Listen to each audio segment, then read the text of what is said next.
গলাটা সুন্দর করে রাউন্ড করে গুরু গলাটা এভাবে কেটে নিলেই সুন্দর হয়। দেখো আমি অনলাইন থেকে কাপড় কিনছি, অনলাইনে এই কাপড়গুলো ভাইরাল, কিন্তু একটি কাপড় সুতি পরে নাই, কিন্তু আমি পেজের নামটা বললাম না। সুতি কাপড় পরে না, আমি কাপড় কাটটা বুঝতে পারতাছি যে কাপড়গুলো কীরকম জানি রাউন্ড সুতা, বা আমরা বাঙালির আগে কইতাম যে ট্যাটুন কাপড়, এই ট্যাটুন কাপড়ই পরছে। একটা পায়জামা বানালে যে পরবো সেই ব্যবস্থা নাই।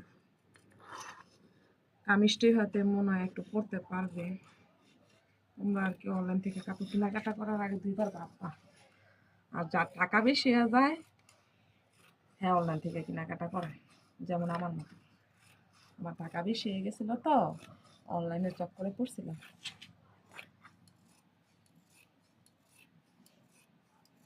অনলাইন থেকে আর জীবনে কেনাকাটা করতাম না, কানও ধরছি। অনলাইন বলতেই জুয়া জুয়া গেছি। আর তোমরা যে জায়গায় বুঝো না মানে বলবা, যদি না বলো দেখো নিচ থেকে একটু রাউন্ড করে এটা দিবা, এটা কোনা বের না, আমি যেরকম কোনা বের হলে দেখতে পাচ্ছি। দেখো সাইড থেকে কাপড় বাচ্ছে, কারণ এটা হাতার কাপড় টেস্টটা ছিল না, কারণ সাইড থেকে কাপড় বাছার পর সেই কাপড়টা দিয়ে আমি হাতার কাপড়টা, কারণ এটা ছোটো হাতা দিয়ে বানাইব তো এর জন্য আর জোড়া পড়বে না। যদি লম্বা হাতা দিয়ে বানাইতাম জোড়া পড়তো।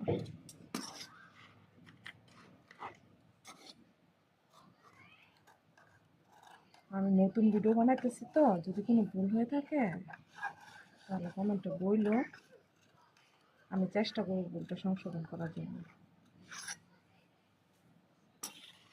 দুইটা কাপড় একসাথে কাটছি, এই জন্য দুইটা হাতার কাপড় একসাথে বের করতেছি।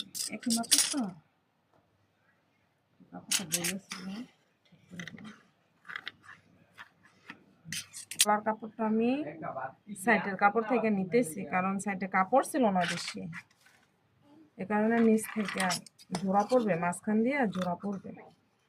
এই যে আমি গলার কাপড়টা আবার যদি বকলম দিয়ে নিতাম তাহলে আর এভাবে কাটতে হতো না, কিন্তু এটাতে বকলম দিল না, কাপড়টা ভালো না। জীবনে এই প্রথম অনলাইন থেকে কাপড় নিছি, অনলাইনের বাদে আমার ঠগাই দিছে। এই যে দেখো গলার কাপড়, হাতার কাপড়, জামার কাপড়। নেক্সট ভিডিওতে আবার দেখা হবে সেলাই কিভাবে সেলাই দেই।